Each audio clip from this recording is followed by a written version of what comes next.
so both of you change direction. Let me just see you going the other way.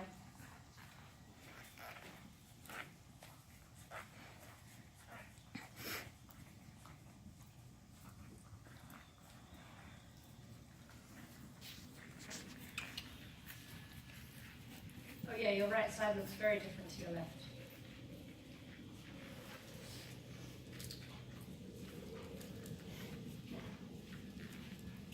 Yeah, and it's kind of weird.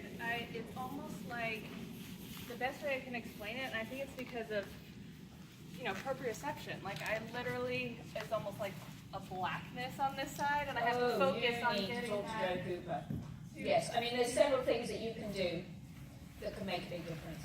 Okay, next time after you've been along there and past me, go head down the other end and just smooch around down there. And it may be that we'll just do a reposition without having taken trot first, or I might just see when you come back up here if we do a brief trot. And Paige, when you want to take trot rising, go for it.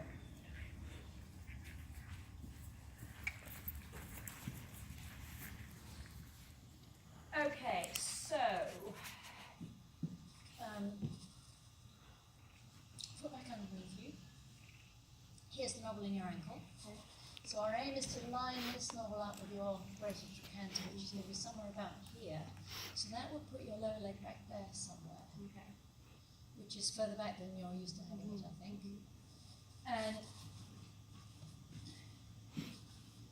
if we're going to line up your upper body, so if you think about your upper body and the front of it and the length, collarbone to sternum, collarbone to pubic bone in your front, and nape of your neck to your coccyx in your back, do you reckon you've got a longer one and a shorter one? I would say probably longer in the front. Yeah, that's what it looks like to me. Could somebody come and hold her? I'm just going to jig around, which means I'm going to be getting on and off this box. Would somebody come and hold her? Okay. So, I think your pelvis was a bowl full of a liquid. Would the liquid spread out the front of the bowl or stay in the bowl? Yeah. So, can you think of lifting your pubic bone? So, almost like you could make creases across your lower tummy between your pubic bone and your bikini line, and lift your pubic bone. And that fills out into the back a bit more. Okay. And then we need to go chest a bit more down and collarbone more forward. Crease a bit here. Go where I'm pushing you. Alright. Okay, so you've gone pubic bone up, waist bone back, resist my push. Good. Now I think we've just turned you into something more box-like. Yeah. But you have to crease here. So this is going to feel weird. Yeah. Yeah. I feel like I'm actually rolling my shoulders. So wrist it right now. Okay. So keep creasing here. Right. And keep lifting your pubic bone. So you're kind of getting shorter in your front by lifting your pubic bone and by creasing here. Okay. And resisting my push. Now I don't feel like I'm sitting as deep here now because of that. Is that normal? Well, I don't know what deep means. Well, meaning like I don't feel like I have the full flat contact all the way down. Okay, well that'll change. I will get hold of your legs in a minute, and what happens with your legs will change. Okay. But I'm just trying to make sure you're anchored in this place that goes pubic bone up, crease here, Okay. chest down more, resist my push. Resist into that. That's good. Yeah. I'm going to drop a little too much actually. That's chest down. It's about right. Resist my push. Good. So where does that feel like compared to vertical?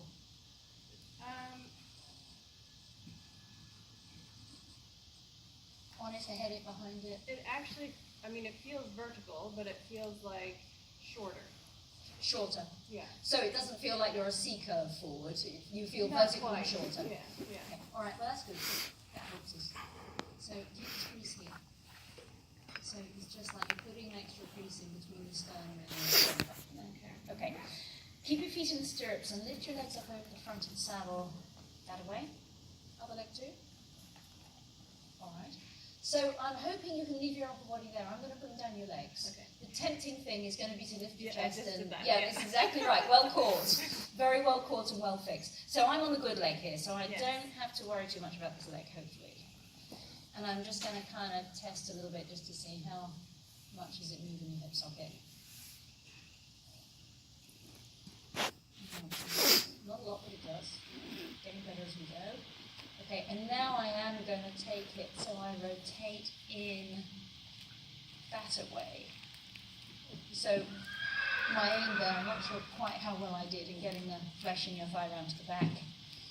Still on the ball of your foot wide. So when I let go of your foot, it should stay here, which it pretty much did. Okay, and actually I made a mistake here because, well, maybe I haven't. Can you pass your collarbone again? So you come back. That's it. Make the extra crease under your sternum. Okay, now, so you've damaged your knee. And hip. And hip. Where did you break in your pelvis? Do you know? It was the femur, how the ball of the femur, I broke. Oh. It broke in half and separated. Oh my God. Yeah. So there's a pin up and there's a pin down. Yes, yes, that's right. You may not be the most injured, torn up person in this clinic. And then knee, years ago I cracked my tibia plateau, which partially threw my ACL, but then it healed for 7 years. And then it went out and I walked around on it like an idiot for 6 months. And then it completely separated and sheared my meniscus. So then they had to suture the meniscus and rebuild my ACL.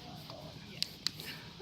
Right. So I'm all sorts of You bags are of all tricks. sorts of fancy tricks, yes. And so you can feel how much tighter. Yes, I can. probably. Yeah. So this kind of, in this position, it moves pretty well, but it feels like it doesn't want me to take it further back than this. Yep, but you can. Keep your collarbone forward.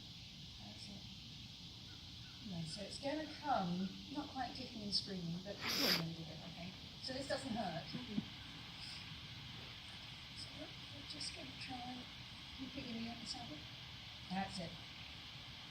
That's going to be part of the trick of this, is getting your knee on the saddle. So where you've got the bony novel on the inside of your knee here, you want to think of that bony novel being against the saddle. Okay. Foot light. So this foot, my hunches will push a lot harder in the stirrup. Can it just rest and not press? That's it. So, again, we're trying to line this novel here with this novel here. And when I get go of your foot, will it stay? Yeah, it will. So it looks like you're going to be toe out, and there's nothing we can do about that, but we can live with that. Right, so, okay, so come forward a little bit more to there. Okay, good. Resist my push. Keep resisting. Okay. Come a little bit more forward. That's about right. So we're trying to get your shoulder seam on top of the trochanter here, on top of this novel. And drop here, make more of a crease again. That's it. Okay, now, so what's this like compared to normal? I feel... She's resting a leg, which doesn't matter. She's like, resting well, a leg. I'm really crooked. Can we persuade your horse to stand on 4 legs? Come on, horse. There you go. All right, There we now got hind feet so far apart you could drive a bus through them or something. Okay, there's a horse vaguely on 4 legs. Almost on top of the bouncing block, actually, but vaguely on 4 legs. Oh, shoot, yeah. So, let's see if we can bring that right there, that's it. So what's this like compared to normal? I feel like my bottom of my legs are too far back, Yep. and this actually doesn't feel too bad. It just feels like my shoulders are too round forward. Okay. So Like, just, I feel like I'm collapsing in my chest. all right. Actually. So there's 2 different articulations that you're getting a bit muddled up here. So one articulation is if here's my collarbone, here's my sternum. I can shorten my spine up here, shorten my front if you like. I can elongate my front, so you would have been there. Yeah. You can shorten your front, you can elongate your front, you can shorten your front. That's one articulation. And we have taken you from there to here. Okay. It's a completely separate articulation that your shoulder blades can close at the front, Yeah. or either your armpits can close at the front, or they can close at the back, Yes. or they can close at the front, Right. or they can close at the back. So are your armpits more close at the front or close at the back? Mine are always more closed in the front. So can you And close them more at the back? It's really, I have to really concentrate Okay. to open But that don't lean up. back. Keep resisting my push.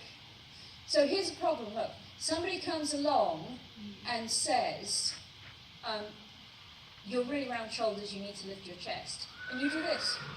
Yes. Now you've got Yeah. two problems. Right. You've got the shoulder problem Yes. and a new chest problem. Yes. That was not your problem. Your chest down was fine. Okay. The problem is in your armpits close to the front and close to the back. Okay. So that may be a somewhat big deal, but you must not fix it by lifting your chest. Okay. Right? You've got to be a box. So you can think of your shoulder blades coming in towards each other. You can think of them pulling down in a V shape towards your waistband, right? But it has to happen within your front and your back the same length. And a little more crease here. That's it. So now you're a pretty good vertical box, right? And the change in your armpits needs to be independent of what you do with your chest.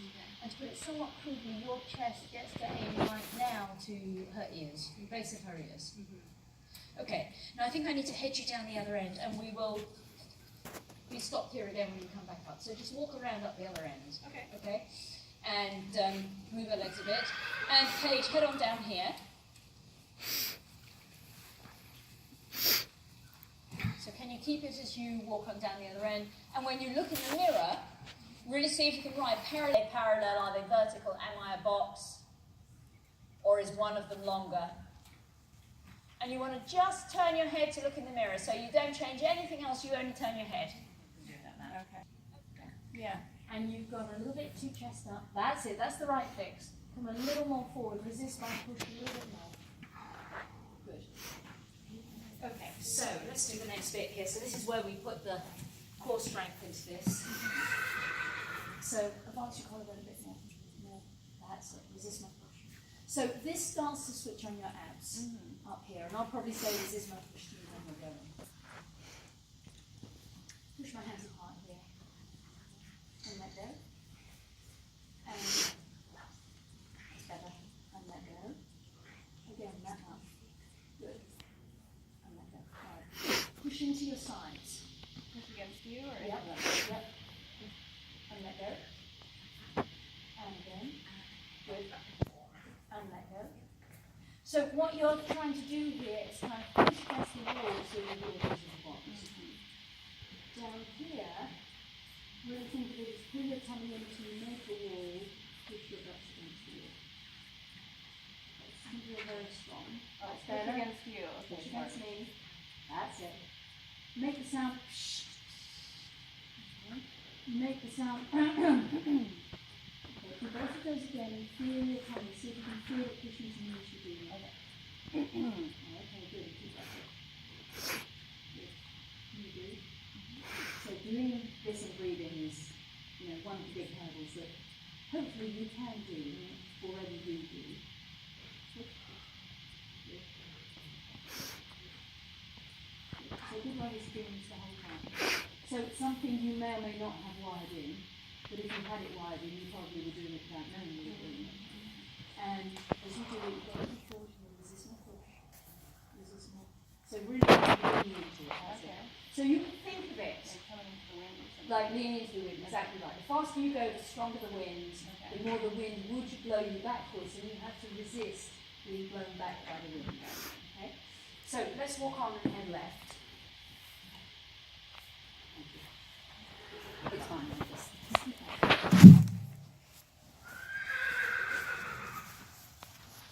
So if we were to get some phrases that describe this, what would they be?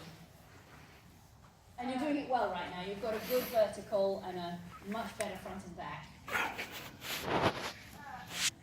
Obviously tight, it's not. Yes. And tight is not necessarily bad.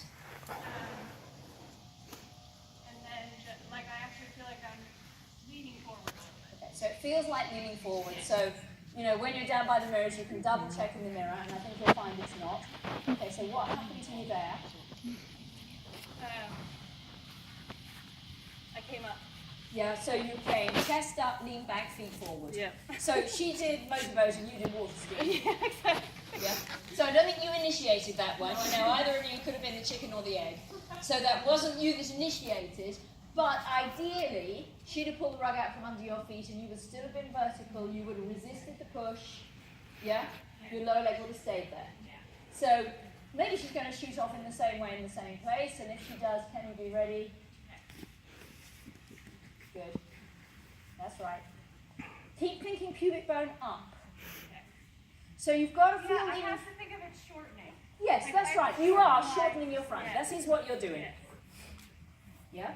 So you're shortening your front. And you're bringing your sternum and your pubic bone closer together. Yes. Yeah? And right now your front and your back are much more a match for each other. Okay? And be ready in case she accelerates. There was a moment there where I thought maybe she was going to jog. She didn't. But she was close to it. And if she does jog, what we want is that you are still on that balance point. Okay? And if she does jog, the quicker you find the balance point, the more you will rescue it from the jog, and the less drama you'll have coming back to walk. Yes. Yeah? If you topple backwards and become a big water skier, you can expect to be dealing with a big motorboat. Right. Good. So check what's happening down in your tummy. So there are three options. One is your guts just hang out. One is your guts just suck in. I don't think that's your style, actually. And the other is you have a wall and you push against the wall. So which would you say is happening here? Well, right now I'm trying to push against the wall. Okay, succeeding or just trying?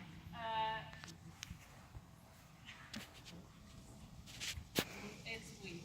Yeah. It's weak. Yeah. Yeah? Yeah. So- I'm trying, but I have to really think about push out on both sides, push forward. All right. And So shorten. it may be that you haven't had this wired in, and you make the wall, you push against the wall. So our shortened term for this is bear down. We could use the term bear forward or bear out. None of them are perfect. Bear down is not a push down with your bum into the saddle. Bear forward is not quite it, use more directions. Bear out, mustn't push the wall away. There is no good word in any language that we've found so far. I feel like if I think about, like what you talked about, blowing up the balloon and still breathing, Yes, then I get it. yes. So the balloon exercise is brilliant, and with any luck we'll do it in the workshop. So the way to learn to bear down and breathe and gain your strength in this is by doing the balloon breathing exercise. Okay, change direction. Let me see your right side. And you keep your collarbone forward, keep the feeling of shrunk. Okay, now this is where you need to go right foot back. Yeah. So can you close the angle behind your right knee? So it doesn't look so much that you're not coping from your hip joint. It looks more like you kind of give up the ghost from behind your knee. Okay, right foot back in there. That's it. So that much angle behind your knee. So, you know, my hunch, if you look at me, is that you're so used to riding around with this leg further forward than the other. Yes. Yes. But when you get to here, you're going to feel like you're here. Yes, it feels like my right leg is further back than my left. Which right now it definitely isn't. And that's something you can check out in the mirror down there. So I think you have to feel like you're going heel back enough on your right leg. That's it. It's good right now. So I think you find that right now is a pretty good match for your left, and well done that that didn't become a jog. So it was on the verge of becoming a jog, and your correctness stopped it from becoming a jog. Yeah. And keep going, close the angle behind your knee, and I'm going to do one more thing with you and head you down the other end. So come and hold here.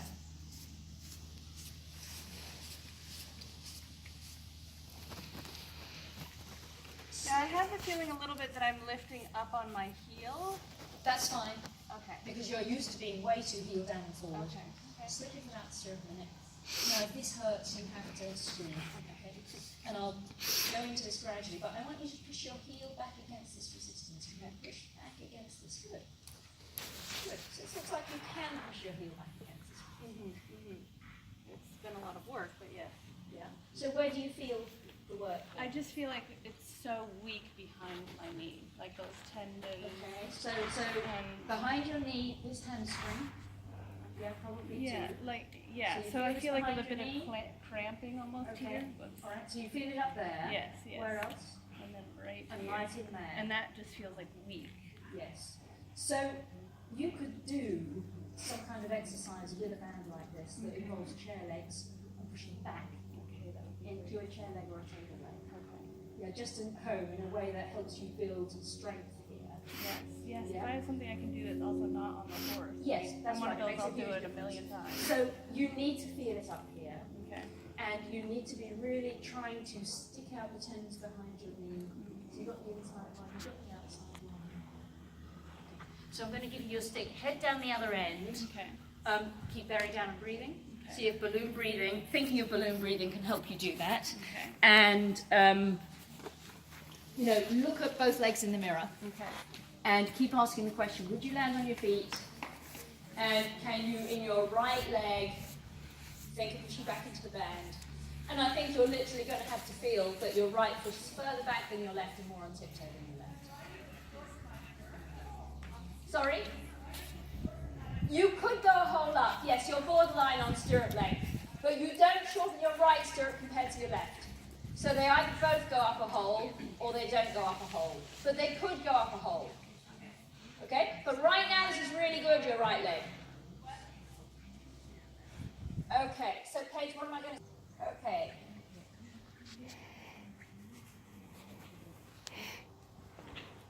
So how are you doing here? So you looked at the mirror. Yeah, I feel like the biggest thing that I have to really keep reminding myself on is if I push against the wind, I've got to keep the gut. Right. Yes, so the guts must not fall out. It needs a wall. And you know, there's an inbuilt paradox into bear down. You pull in to make a wall, you push against the wall. It needs a push and it needs a wall. Yeah? And it's dead easy to lose one of them. And I think you'd lose the wall and your guts would sort of slosh outwards rather easily. That's what I'm noticing is that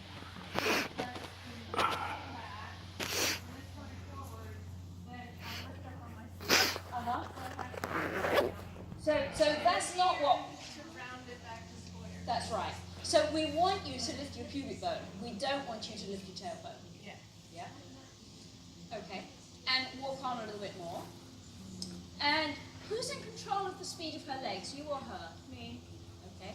So could you slow them just a little? Okay. Yeah, just a little though. Be careful. So that was a sensitive response from her. And having slowed them that little bit, you could speed them up again, but I want to make sure as they go a little more that you are in control of them. Because you answered you and I would have said it was borderline. So, slow the speed of her legs again. Be in your seat bone movements. Would you say they move 1 inch, 2 inches, half an inch? How do my seat bones move? Yes.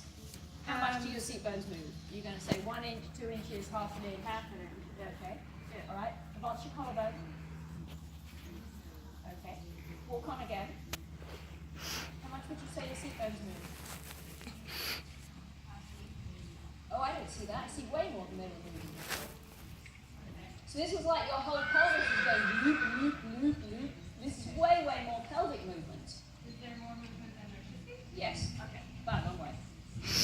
So there should be movements of your seat bones within your pelvis, but not very much, less than you're doing. Okay. And the outer casing of your skin should stay still. Right? So I should barely see your outsides moving. So this is better. Right? So from here, go back to what you were doing. And feel how bloopy that is. Yeah. Yeah. Yeah? So that bloopiness, an awful lot of that is what I would class as noise. Okay. It's not signal, it's noise. Yeah? So you're going to cut down the bloopiness and really make sure that you are controlling your seat bone movement. That's it. Collarbone forward, resist my push, guts in the bowl, with a wall. That's it. Good. Good, good, good. And careful, your seat bone movements are creeping up again. Yeah? Okay, good. And good job, right leg. You're making a good right leg fix here. Careful, your seat bone movements. So she speeds her legs, and she totally expects to be able to go and have your pelvis swoosh around. So then she gets to lead the dance. Right? When you're in control of your seat bone movements, it's you leading the dance more. Okay. Do we take trot or do we just finish up in walk? We can try it. Let's go the other way first of all, so I see what the good side looks like.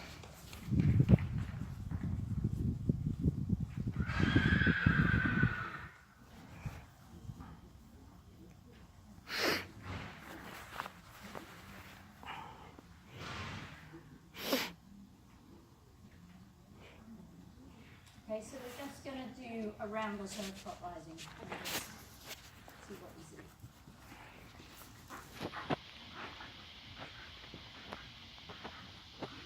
Okay. Walk. Collarbone forward. So next time you go, I'm going to say to you, if we took the total weight of your leg, Okay.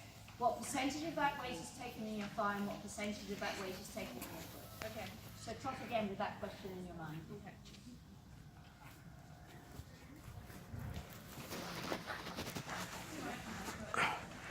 So can you give me numbers? So 40 is In my thigh. and 60 is in your foot. So walk. Right. So the aim is 80 in your thigh and 20 in your foot. Okay. So it's going to feel to you like you're gripping. Okay. Okay? So your thigh has to be weight bearing. The sitting surface extends all the way down the fuzzy patch of your britches down to your knee. Right? And your aim is to get to the top of the rise with barely any more weight in your foot. Okay? So take trot again. So how close can you get to 80-20? And think of a big thrust as if I pushed on the back of your pelvis and you're trying to take weight out of your foot and put it into your thigh. So what numbers would you give it now? I'm aiming to do 20. Probably more like 70, 30. Okay, all right, walk. Let's change direction, just show me trot the other way. So, you know, see if you can, when I ask you a question, give me the honest answer. So, the answer that says I'm trying kind of says to me, I'm sweating, I'm hoping, I'm praying, but I've no clue if it's actually working. Right? So you want to be as precise as you can. Yes, a guesstimate will probably be close. Okay? So, you know, 70-30 is a better answer than I'm trying for 80-20 but. Yeah? It's just honestly to the point and says what it is. What would be the weight, fight a foot here and walk? I would feel it closer to 80-20. Okay. All right. So let's take trot.